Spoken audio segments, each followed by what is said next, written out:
Hey guys, welcome to Trading Adda. तो आज का टॉपिक है हमारा व्हाट इज़ प्राइस एक्शन।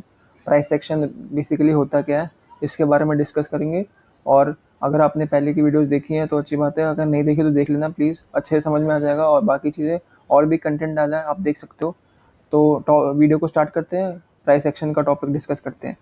तो प्राइस एक्शन जो होता है, एक किसी भी, मान लो कोई भी एसेट है, आप उसका चार्ट जो देख रहे हो, उसमें जो प्राइस में चेंज हो रहा है उसके टाइम के साथ साथ, उसको बोला जाता है प्राइस एक्शन।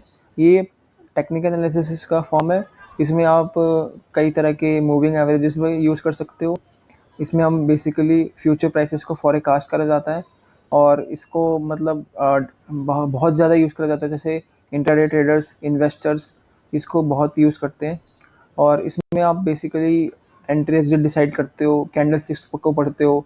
इसमें कई तरह के चार्ट पैटर्न्स होते हैं, जैसे आपने सुना होगा हेड एंड शोल्डर्स पैटर्न हो गया, कप एंड हैंडल हो गया। बहुत तरह के चार्ट पैटर्न्स होते हैं जो इसी का फॉर्म होता है। हायर हाइज हो गया, लोअर लोज हो गया, ये सब इसी का फॉर्म है। तो अब मैं आपको प्राइस सेक्शन में बताता हूँ। और एक और बात, जिसमें हम सपोर्ट रेजिस्टेंस जिसको बोला जाता है, वो भी इसी का पार्ट है। तो जो मैं एग्जांपल आपको दिखाता हूँ, चलते हैं। तो ये रहा रिलायंस का चार्ट। कैंडल स्टिक्स तो नॉर्मल आपको पता ही होगी, वो मुझे शायद बताने की ज़रूरत नहीं है। अगर चलो मैं बता ही देता हूँ तब भी। अगर मैं यहाँ पे आता हूँ, चलो ये रहा फ्राइडे की क्लोजिंग हुई है यहाँ पे। तो ये देखिए, एक बेरिश कैंडल बनी है, उसके जो ओपन हुआ है 2951 पे, हाई बनाया उसने 2972 का, लो बनाया 2926 का, और क्लोज हुआ है 2934 पे। ये आप देख सकते हो पूरा। नहीं, पोस्ट करके भी देख लेना आप, कोई दिक्कत नहीं है। अब मैं आपको बताता हूँ, ये नॉर्मल कैंडल स्टिक है, हमने रीड करी। उसके बाद अब आप देख रहे हो कि ये उस दिन 2972 के ऊपर गए भी नहीं है। ठीक है। अब रेजिस्टेंस और मैं आपको सपोर्ट बताता हूँ। तो आप ये देखो, यहाँ पे जो 28 मार्च की कैंडल है, वहाँ पे रिलायंस ने अपना ऑल टाइम हाई लगाया 3011 का। और उसके बाद देखोगे रिलायंस फॉल हुआ है, 2934 तक आया है। और नीचे देखोगे तो एक अच्छा खासा सपोर्ट है 2900 का, इसके नीचे जा नहीं रहा है। और रेजिस्टेंस को तोड़ भी नहीं पा रहा है, ना सपोर्ट को तोड़ पा रहा है। तो रेजिस्टेंस क्या होता है? रेजिस्टेंस वो होता है, एक लेवल होता है, जैसे मैंने लगाया यहाँ पे 3011 का मार्क करा है ना, आप देख सकते हो लाइन से। 3011 पे रेजिस्टेंस पे मान लो आप सेलर्स बैठे होते हैं, जो उस प्राइस को चेंज नहीं होने दे रहे हैं, उस प्राइस को आगे नहीं बढ़ने दे रहे हैं, उस प्राइस को नीचे की तरफ ढकेल रहे हैं, और जो ढकेल भी रहे हैं। पर आप देखोगे यहाँ पे सपोर्ट होता है, जहाँ पे बायर्स एक तरह से बैठे हुए हैं, आप कह सकते हो, और वो उस प्राइस से नीचे नहीं जाने दे रहे हैं। तो अभी आप देखोगे रिलायंस उसके दोनों के बीच में फंसा है। या तो अब रिलायंस क्या हो सकता है कि या तो सेलर्स कमज़ोर पड़ सकते हैं, या तो बायर्स। अगर रेजिस्टेंस तोड़ेगा तो अपवर्ड जाएगा, अगर सपोर्ट तोड़ेगा तो डाउनवर्ड जाएगा।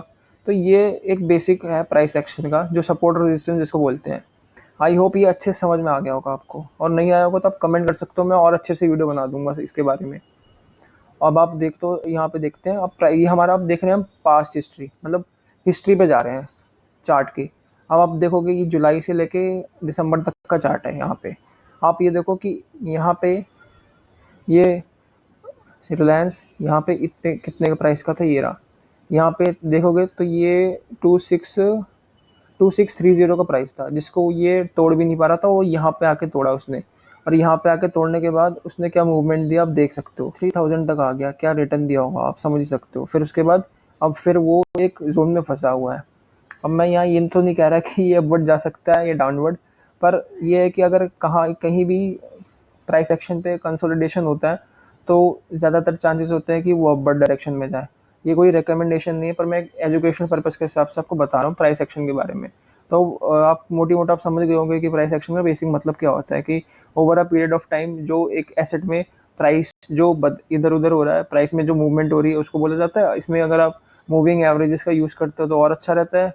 अगर आप इसके साथ फंडामेंटल एनालिसिस करते हो, या कहीं अगर इन्वेस्टमेंट करते हो, तो काफ़ी आपको मदद करता है प्राइस एक्शन। और day traders, intraday traders, option traders, index के ट्रेडर्स तो यूज़ ही करते हैं इस चीज़ को, क्योंकि प्राइस एक्शन एक मतलब एक्यूरेसी है, उसके 90% एक्यूरेसी है जो। और पहली बात कि ये एकदम रॉ है, इसमें ज़्यादा आप कुछ कुछ अलग से चीज़ नहीं कर रहे हो, ये नॉर्मल बेसिक चीज़ कर रहे हो प्राइस एक्शन में।